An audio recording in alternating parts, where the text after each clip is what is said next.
بسم الله والصلاة والسلام على أشرف خلق الله سيدنا محمد وعلى آله وصحبه أجمعين. ازيكم حبايبي؟ يا رب تكونوا بخير. النهاردة هنعمل مع بعض فطير حلو جدا، يعني حاجة كده في منتهى الجمال. هتعمليه وانت مطمنة هيطلع معاكي مورق وحاجة كده في منتهى الجمال. لا هياخد معانا فرد، وهتلاقي التوريقة والطعم جميل جدا. هيبقى معاكي طري، مش هتلاقي التعظيمة اللي بتلاقيها في الفطير اللي هو الشرقي أو الفلاحي اللي احنا المصري اللي بنعمله. ده فطير يعني حاجة كده مش مصري، هو فطير مغربي، طريقة مغربية.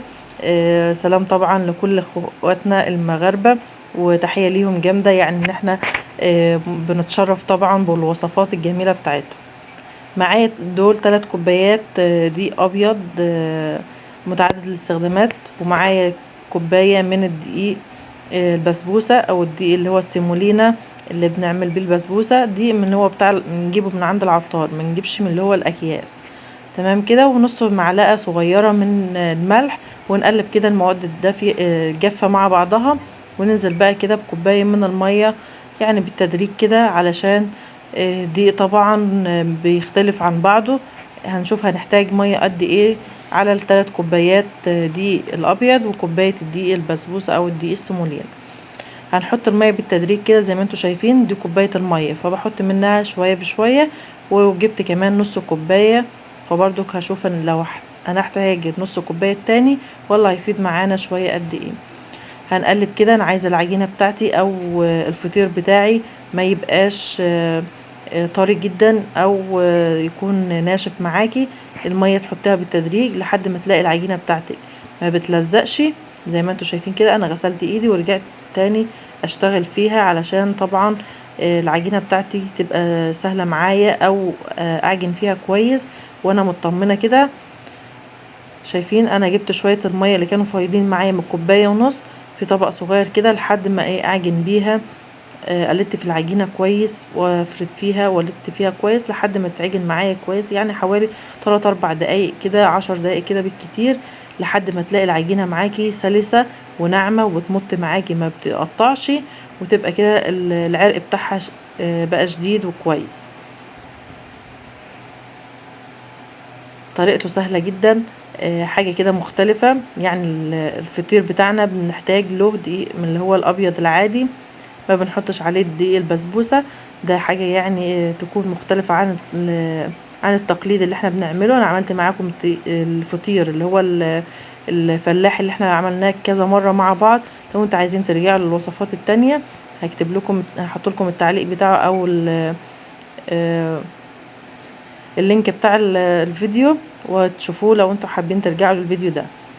كده بعد ما خلصت عجن في الفطير او لتيتها كويس، حطيتها في الطبق كده وحطيت عليها مسحة من الزيت، وغطيتها بالستريتش او بكيس من بتاع التلاجة، وسبتها حوالي 10 دقايق ربع ساعة لحد ما ترتاح معايا كويس.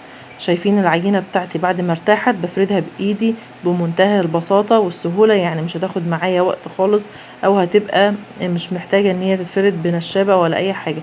بايدي خالص. انا عايزة السمك بتاع الفطير او بتاع العجينة بتاعتي يبقى يعني سمكها صغير شوية، ما يبقاش تخينة ولا تكون رفيعة قوي. هنحط بقى عليها الزبدة بتاعتنا. دي زبدة على معلقتين كبار من الزيت على معلقة كبيرة من السمنة. يعني عملت ميكس كده من المواد الدهنية او الإدام بتاعي لحد ما يبقى متمازج مع بعضه. وبعدين ندهن بقى الفطير بتاعي، وبعدين هنلف رول زي ما انتوا شايفين كده لحد ما يبقى معايا رول كبير، ونقطعه مع بعض زي ما هتشوفوه في الفيديو دلوقتي. انا بلف رول بالراحة كده خالص لحد ما يبقى معايا رول متساوي معايا من الجهات كلها. طبعا بيبقى من النص تخين شوية عن الاحراف، فهنوسطن ايدينا في التقطيع يعني عشان يبقى بقدر الامكان متساوي. وانت بتلفيه رول كده هتلاقي الحرف بتاعه مش هيبقى ماسك في بعضه عادي، مفيش مشكلة. مش مضطر ان انت تلزقيها قوي، احنا هنفردها تاني، بس احنا هنقطعها دلوقتي زي ما انتوا شايفين كده. نقطع الرول ده يعني حوالي على قد مقدار 4 صوابع كده، وتروحي قطعه كده. تمام. عملوا معايا ما شاء الله 10 فطيرات صغيرين كده. نص كيلو من الدقيق عمل معايا كمية حلوة بجد، جميل جدا. ممكن تعملي بقى في الفطار، بتبقي محتارة في ايام الصيف ديت، محتارة تعملي فطار ايه، تعملي غدا ايه، عشاء تنفع معاكي عشاء، ممكن تعمليها بحشوات برضو.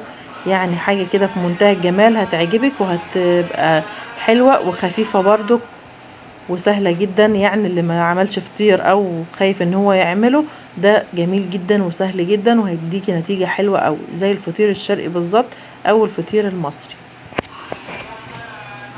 كده تمام. هنفرد بقى بعد ما قطعناه رول، سيبته بقى كده حوالي 10 دقايق كمان لحد ما ارتاح شوية، وبعدين نجيبه بقى نفرده كل فطيرة او كل واحدة كده. يعني هحاول بقدر الامكان ان انا افردها سمكه ما يبقاش تخين قوي، وبعد كده احط عليها نص معلقة صغننة او حاجة على طرف المعلقة كده من الزبدة او السمنة بتاعتي او الادام اللي انت حابة انت تحطيه، وبعد كده نفردهم ونعملها رول كده تاني، وبعد كده نعملها كورة صغيرة كده لحد ما تديني شكل الكورة كده زي الفطيرة الصغنطوطة اللي احنا بنعملها في الفطير الشرقي بتاعنا. تمام كده. نكمل بقى بقية الكمية بتاعتنا بالشكل ده لحد ما نخلص الكمية بتاعتنا، ونسيبها برضو ترتاح حوالي 10 دقايق او 7 دقايق بالكتير، ويبقى كده تمام الفطير بتاعنا جاهز ان احنا نسويه. ما شاء الله سهل جدا، ما خدش معايا وقت خالص، 10 دقايق وانا واقفه كده. طبعا الصيف محتاج ان احنا نعمل وصفات تكون سهله وتكون ما تاخدش معانا وقت ونطلع من المطبخ على طول، لان كلنا ومعظمنا بنحب ان احنا نختصر في الاكلات، عايزين حاجات سهله ما نقفش في المطبخ طبعا من الحر. ويبقى كده خلصنا بقى الفطير بتاعنا بعد ما خلصناه وسبته هيرتاح حوالي 10 دقايق كده على رخامة المطبخ.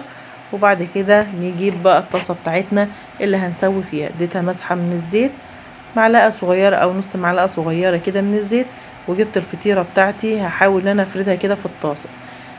بس انا لقيتها بصراحة تبقى صعبة جدا ان انا افردها في الطاسة، لان هي الطاسة كانت سخنة، فانا هفردها بره. دي اول واحدة تجربة طبعا، فانا هفردها بره على ايدي، وبعد كده ابقى انزل على الطاسة على طول اسوي فيها. زي ما انتم شايفين كانت سخنة، والطاسة كانت سخنة، وكان الزيت برضو بيطلع على ايديا فكان يعني حرقني. فما تعمليش بقى ان انتي تفرديها في الطاسة، فريدي على ايدك بره، وبعد كده اسوي في الطاسة على طول. هنقلب كده يعني تاخد حوالي 3 ثواني كده على جنب، وبعدين ارجع اقلبها تاني على الجنب التاني، وبعد كده بعد ما تستوي نشيلها على طول. هي تاخد حوالي 5 دقايق او 4 دقايق بالكتير وبعد تكون استوت. لو انت عايزه بقى تسويه في الفرن عادي مفيش مشكله، بس اهم حاجه تسخني الفرن الاول، وبعد كده تعلي الفرن ما تخلوش بارد عشان ما ينشفش منك، ويبقى طري معاكي كويس ويستوي على طول. ودهنه بس بسيطه من الزيت وبروح حاطاه في الفرن كده تمام. بعد ما خلصنا بقى كده الكميه بتاعتنا بتاعه التسويه، زي ما انتوا شايفين انا فردتها على ايدي حاجه بسيطه كده. لو انت عايزه بقى تخينه عايزه ترفعيها الحجم بتاعك او السمك بتاعك زي ما انت عايزاه اعمليه. ما شاء الله ما خدش معايا وقت خالص واستوى على طول، كان مديني نتيجه جميله ما شاء الله، كان طري جدا ومورق قوي وطعمه كان لذيذ قوي. شكل الفطير بتاعنا بعد ما خلصناه هو صغنون كده وحلو وكيوت كده، يعني شكله لذيذ كده وهو صغير وطري جدا وطعمه كان تحفة قوي.